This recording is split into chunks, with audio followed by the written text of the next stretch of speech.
우리 다 함께 사도신경으로 신앙 고백하겠습니다. 전능하사 천지를 만드신 하나님 아버지를 내가 믿사오며 그 외아들 우리 주 예수 그리스도를 믿사오니 이는 성령으로 잉태하사 동정녀 마리아에게 나시고 본디오 빌라도에게 고난을 받으사 십자가에 못 박혀 죽으시고 장사한 지 사흘 만에 죽은 자 가운데서 다시 살아나시며 하늘에 오르사 전능하신 하나님 우편한 데 계시다가 저리로서 산 자와 죽은 자를 심판으로 오시리라. 성령을 믿사오며 거룩한 공예와 성도가 서로 교통하는 것과 죄를 사하여 주시는 것과 몸이 다시 사는 것과 영원히 사는 것을 믿사옵나이다. 아멘. 찬송가 400장 찬양하십니다.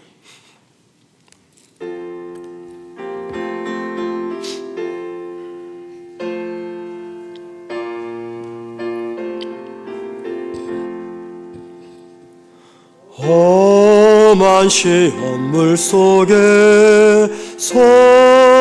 나를 건져주시고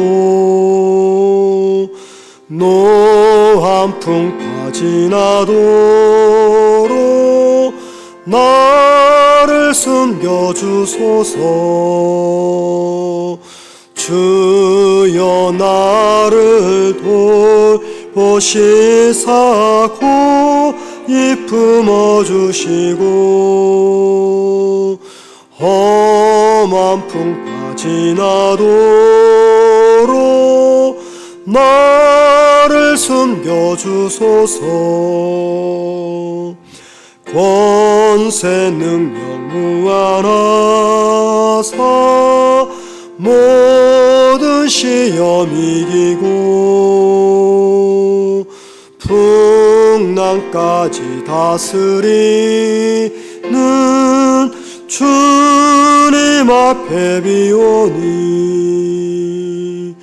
주여 나를 돌보시사 고이 품어주시고 험한 풍파 지나도록 나를 숨겨주소서. 죄악길에 빠지니 뭐 캄캄한 데 헤매며 부르짖는 나의 원 들으소서. 내 주여 주여 나를 돌보시사 고이 품어주시고 험한 풍파 지나도록 나를 숨겨주소서.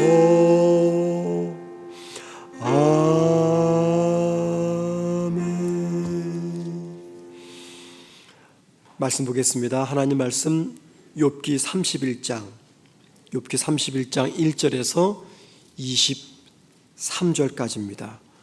구약성경 제 성경책으로 790면입니다. 욥기 31장 1절에서 23절까지 제가 혼자 읽도록 하겠습니다. 내가 내 눈과 약속하였나니 어찌 처녀에게 주목하랴. 그리하면 위에 계신 하나님께서 내리시는 분깃이 무엇이겠으며 높은 곳에 전능자께서 주시는 기업이 무엇이겠느냐.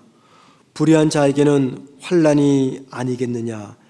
행악자에게는 불행이 아니겠느냐. 그가 내 길을 살피지 아니하시느냐. 내 걸음을 다 세지 아니하시느냐. 만일 내가 허위와 함께 동행하고 내 발이 속임수에 빨랐다면 하나님께서 나를 공평한 저울에 달아보시고 그가 나의 온전함을 아시기를 바라노라. 만일 내 걸음이 길에서 떠났거나 내 마음이 내 눈을 따랐거나 내 손에 더러운 것이 묻었다면 내가 심은 것을 타인이 먹으며 나의 소출이 뿌리째 뽑히기를 바라노라. 만일 내 마음이 여인에게 유혹되어 이웃의 문을 엿봐 문에서 숨어 기다렸다면 내 아내가 타인의 맷돌을 돌리며 타인과 더불어 동침하기를 바라노라. 그것은 참으로 음란한 일이니 재판에 회부할 죄악이요 멸망하도록 사르는 불이니 나의 모든 소출을 뿌리채 뽑기를 바라노라.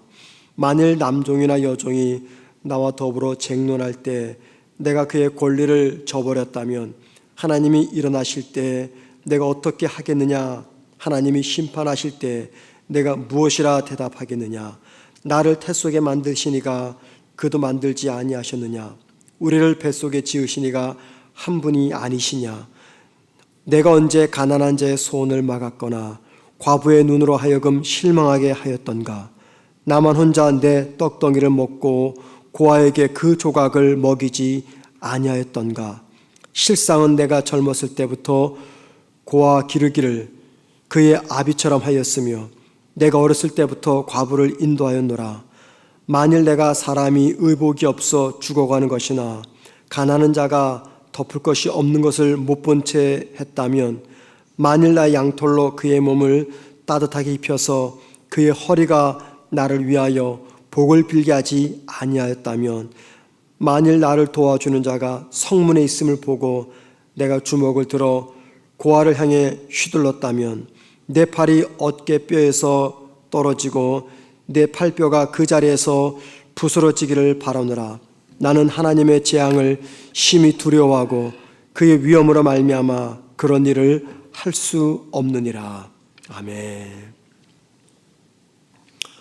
욥은 그동안 자신을 인과응보로서 평가하고 판단하는 세 친구 엘리바스, 빌닷, 소발과 더불어서 긴 변론을 벌였습니다.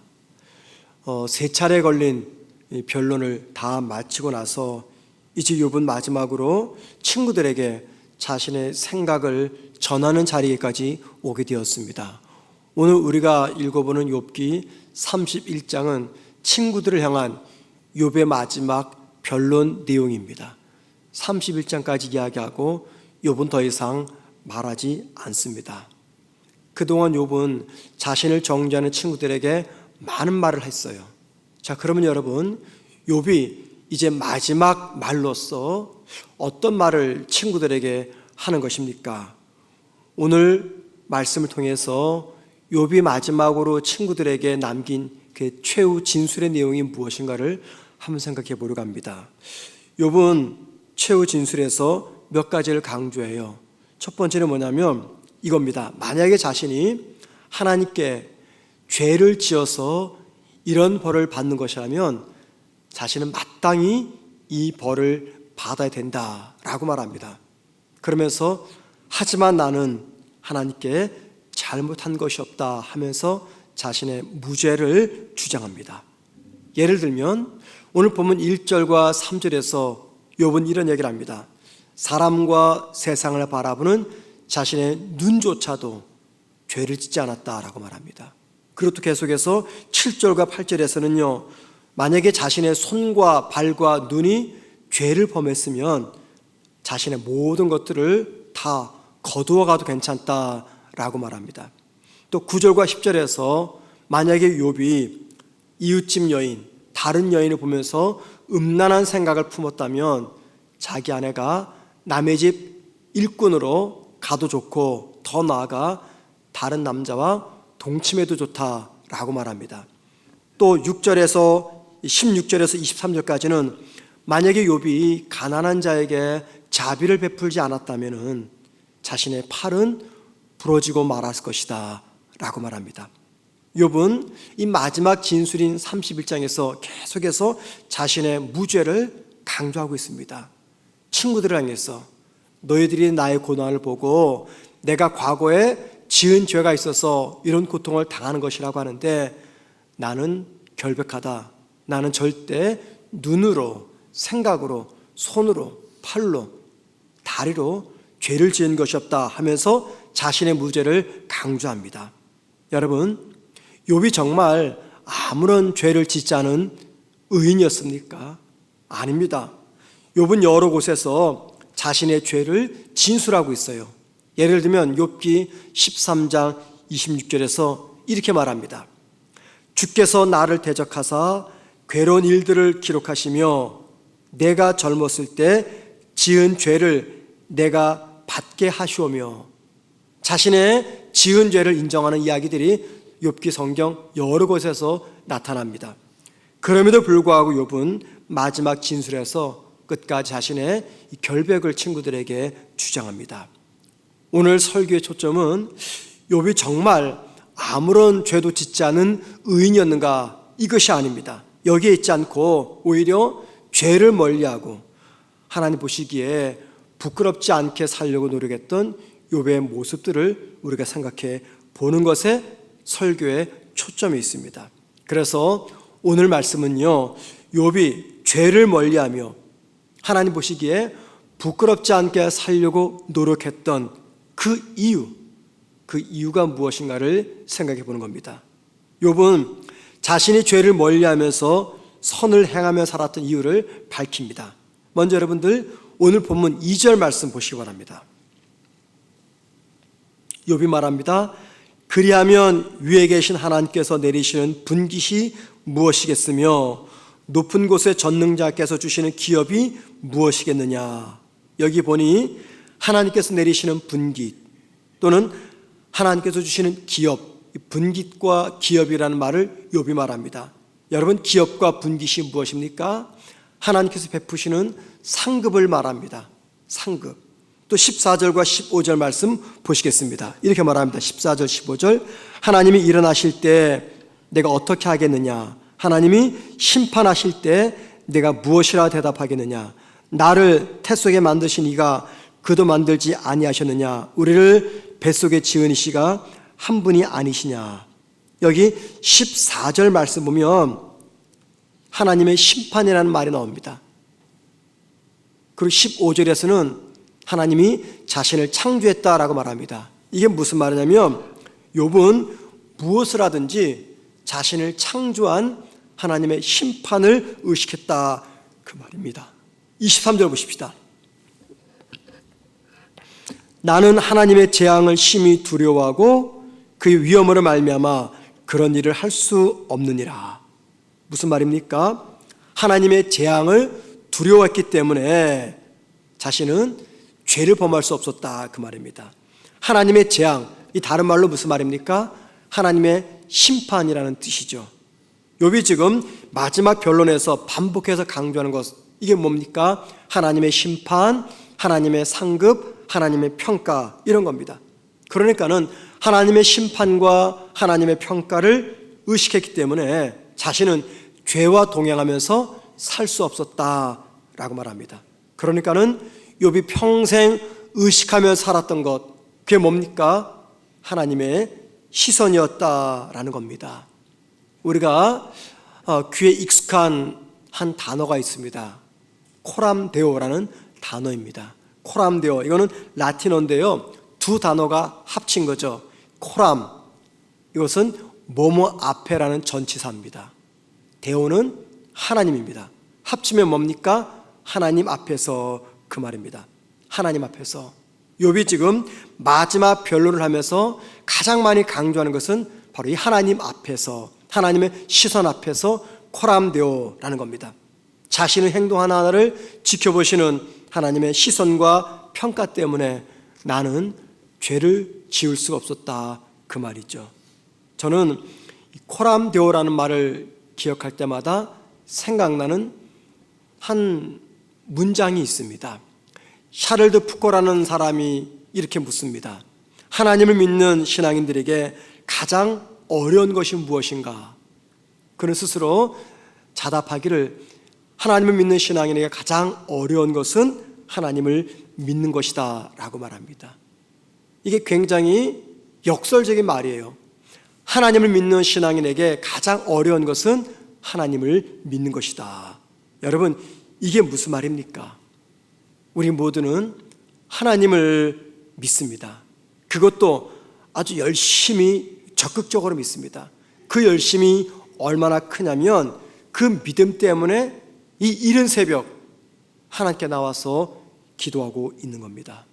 그런데 문제는 뭐냐면 그렇게 하나님을 분명히 믿으면서도 하나님이 내가 있는 이 자리, 이 시간 나와 함께 하시는 하나님으로서는 믿지 못할 때가 많다는 겁니다. 내가 있는 이곳, 이 시간에 나와 함께 하시는 하나님의 시선과 현존을 믿지 못하니까 결국에는 믿음과 동떨어진 삶을 살아가게 되는 것이죠. 여러분, 하나님을 믿는 것과 그 하나님이 지금 나와 함께 계심을 믿는 것과는요, 큰 차이가 있습니다. 얼마큼의 차이가 있는지 아십니까? 예를 들면 창세기 4장을 보면은요, 가인은 하나님께 제사를 드렸습니다. 자, 하나님께 제사를 드렸다. 이건 무엇이 전제되는 겁니까? 적어도 가인에게는 하나님에 대한 분명한 믿음이 있었다라는 겁니다. 하나님을 믿는 믿음이 있었기 때문에 그 하나님께 제사를 드렸어요. 그런데 그 가인이 아무도 없는 빈들에서 동생을 죽였습니다. 왜 그렇습니까? 하나님을 믿지 못해서 죽인 겁니까? 아니죠. 그는 하나님을 믿었습니다. 그런데 빈들에서 동생을 죽이는 순간 그곳에, 그 시간에 자신과 함께하는 하나님을 믿지 않은 것이죠. 즉 자신이 있는 그곳에 하나님이 함께 계시지 않는다라고 생각을 했기 때문입니다. 치밀어 오르는 분노의 감정에 휩싸연 가인에게는요, 그곳에 자신과 함께 하시는 하나님, 자신의 행동 하나하나를 불꽃 같은 눈동자로 지켜보시는 하나님의 시선과 얼굴이 보이지 않았던 것입니다. 욥이 31장에서 인과 응보로서 자신의 고통을 이해하는 친구들에게 마지막으로 자신의 심정을 변론하는 핵심이 바로 이것입니다. 그를 지켜보시는 심판자 되신 하나님의 시선이 두려워서 자기보다 악한 사람들을 함부로 대하거나 무시할 수 없었다라고 말합니다. 자신과 함께 동행하면서 자신의 삶을 지켜보시는 하나님의 시선과 현존 때문에 손과 발과 눈으로 범죄할 수 없었다라고 말하는 것입니다. 여러분, 저와 여러분이 코람데오의 신앙을 갖지 못하면 빠질 수밖에 없는 위험한 신앙의 함정이 있습니다. 신앙의 위험, 그게 바로 기복주의 신앙입니다. 자, 기복주의 신앙, 이게 어떤 신앙입니까? 간단히 말하면 내가 필요할 때 신을, 즉 하나님을 부르는 겁니다. 그래서 내가 필요한 것들을 그 하나님 앞에 부탁을 하는 겁니다. 이게 기복주의 신앙이에요. 자, 그리고 내 필요가 채워지면 그 하나님을 다시 하나님의 자리로 돌려보내는 겁니다. 하나님이 우리로부터 초월해 계십니다. 나와 내주하지 않아요. 그 초월해 계신 하나님 앞에 내가 필요할 때마다 그 하나님을 부르는 겁니다. 그럼 하나님이 마치 램프에서 진이가 나타나는 것처럼 나타나가지고 우리의 필요를 들어주시는 거예요. 자, 그러면 이제 어떻게 됩니까? 하나님, 내 필요가 해결됐으니까는 이제 하나님은 잠시 떠나가 계세요 하면서 하나님을 또 초월의 곳으로 돌려보냅니다. 그리고는 일상의 삶에서는 하나님 없는 것처럼 생활해요. 그러다가 또 나한테 필요한 것이 생깁니다. 그러면 하나님을 부릅니다. 하나님께 도와달라고.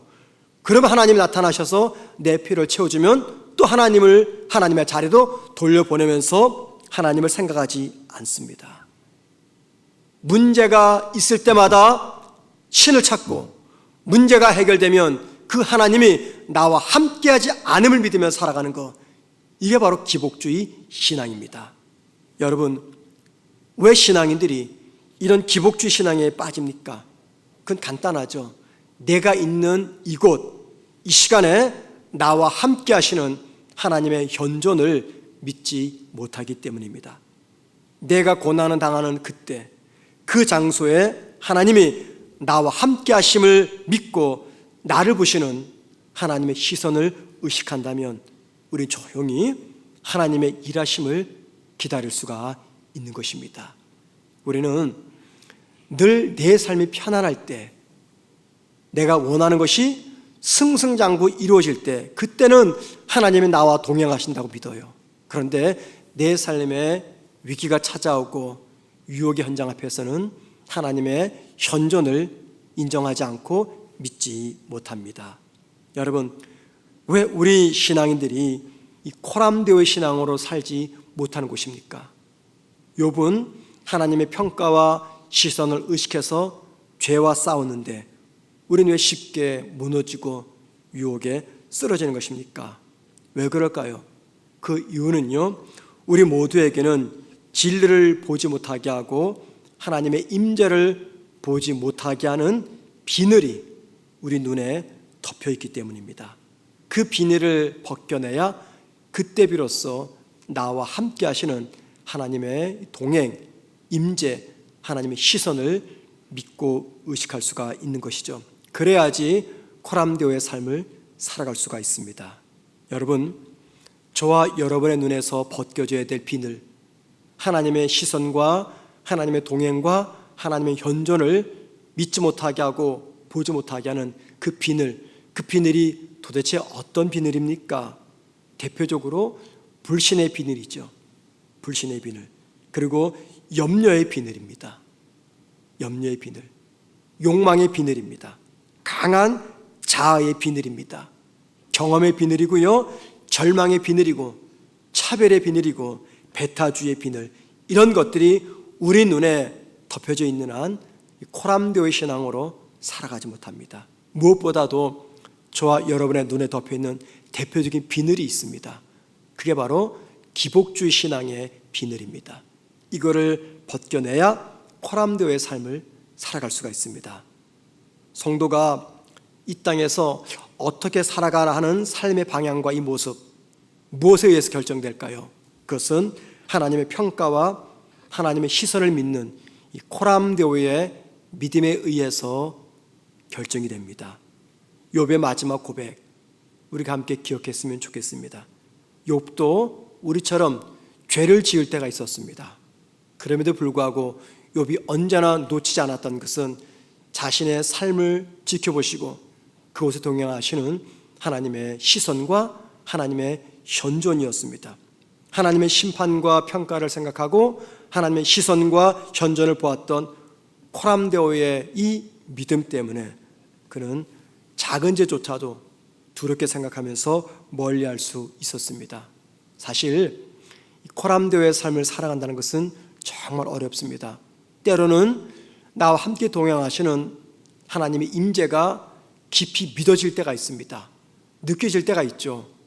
하지만 대부분의 신앙은 나와 함께 하시는 하나님이 보이지 않고 느껴지지 않습니다. 바쁘고 분주한 이 삶 속에서 매 순간 어떻게 하나님의 시선과 하나님의 현존을 우리가 생각하고 의식하면서 살아가겠습니까?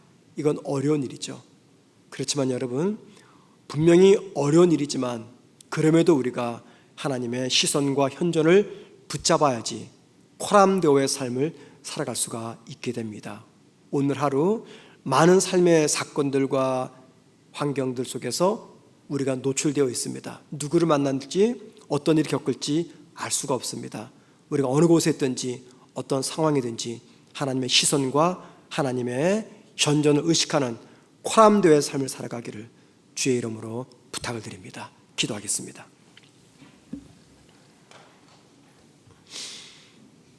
하나님, 오늘 하루 우리가 우리에게 주어진 시간을 살아갈 때 그곳에서 그 시간에 나와 함께 하시는 하나님의 현존을 의식하며 살아가는 우리가 되게 하여 주옵소서. 오늘도 힘들고 고달픈 삶의 자리에 놓여있는 우리 성도들을 도우시사 눈에 덮여있는 비늘을 제거시키셔서 고난받는 그 자리에, 아파하는 그 자리에 나와 함께 하시며 나를 바라보시는 하나님의 시선과 하나님의 현존을 붙잡는 우리 모두가 되게 하여 주옵소서. 오늘 하루 우리의 삶을 주님께 맡깁니다. 우리 교회에 속한 모든 성도들, 어린 아기부터 연세 많으신 성도에 이르기까지 주의 강한 팔로 붙잡으시며 지키시며 보호하여 주옵소서. 예수님의 이름으로 기도드립니다. 아멘. 하늘에 계신 우리 아버지여, 이름이 거룩히 여김을 받으시오며 나라의 마옵시며 뜻이 하늘에서 이룬 것 같이 땅에서도 이루어지리다.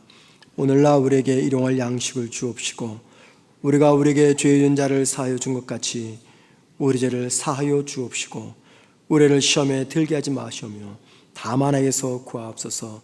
대개 나라와 권세와 영광이 아버지께 영원히 쌓옵나이다. 아멘. 기도하시겠습니다. 기도하실 때 나와 함께 하시는 하나님의 시선, 심판, 평가, 현존을 믿는 믿음을 달라고 기도하십시다. 나와 함께 하시는 하나님을 믿는 믿음을 달라고. 두 번째, 내 눈에 덮인 다양한 비늘들이 있습니다.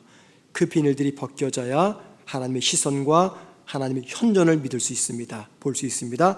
두 번째 기도 제목입니다. 내 눈에 덮인 비늘을 벗겨주옵소서 기도하시고요. 세 번째 기도 제목입니다. 2024년 각 부서에 필요한 봉사자들이 있습니다. 하나님, 각 부서에 필요한 봉사자들을 보내주옵소서. 성도들의 마음을 감동하시사 필요한 부서에서 주를 위해 섬길 수 있는 봉사자를 보내달라고 기도하신 다음에 자유롭게 개인 기도하시다가 돌아가시겠습니다. 기도하겠습니다.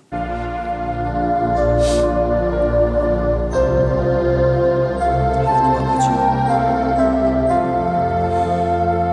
우리의 삶의 자리에 나와 함께 하시는 하나님의 현존을 믿을 수 있는 믿음을 주시고, 나와 함께 하시는 하나님을 바라볼 수 있는 눈을 열어 주시옵소서. 내 삶을 심판하시고 평가하실 하나님을 생각하면서 오늘 하루도 주님과 동행하는 귀한 한 날 되게 하여 주옵소서. 하나님, 우리 눈에 다양한 비늘들이 덮여 있어서 나와 함께 하시는 하나님의 현존, 나를 바라보시는 하나님의 시선을 보지 못할 때가 있습니다. 하나님 아버지, 우리의 눈에 덮여있는 다양한 비늘들을 벗겨 주옵소서. 불신의 비늘, 염려의 비늘, 욕망의 비늘, 강한 내 자아의 비늘, 경험의 비늘, 절망의 비늘, 차별의 비늘, 많은 비늘들을 주님 벗겨 주옵소서. 그리하여 왜곡된 신앙에서 벗어나게 하시고 하나님을 멀리하며 나 혼자 살아가는 잘못된 신앙에서 벗어날 수 있도록 은혜 베풀어 주옵소서. 하나님, 2024년 새해가 곧 다가옵니다.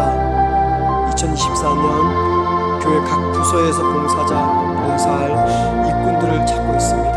하나님, 우리 교회 청년들, 성도들 마음을 감동시키셔서 그 필요한 곳에 하나님을 위해서, 교회를 위해서 섬길 수 있도록 그분들의 마음에 감동을 허락하여 주옵소서.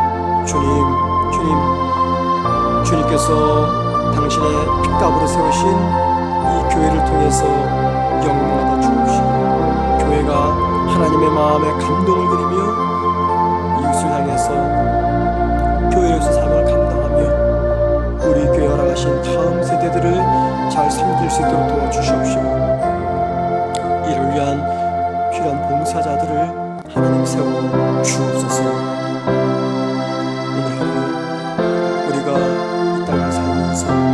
만나는 여러가지 힘들고 어려운 순간들, 삶의 자리가 있습니다. 믿음으로 잘 살아내게 하시고, 오늘 하루 살면서 수많은 사람들을 만나게 되는데 그 만나는 사람들 앞에서 하나님의 영광을 보여주는 우리의 삶이 될 수 있도록 주여 도와 주옵소서. 추운 일기 속에서 사랑하는 성도들 감기로 고생하지 않도록 도와주시고, 육신의 질병으로 마음의 병으로 고생하는 성도들, 하나님 영육의 강건함을 허락하여 주옵소서.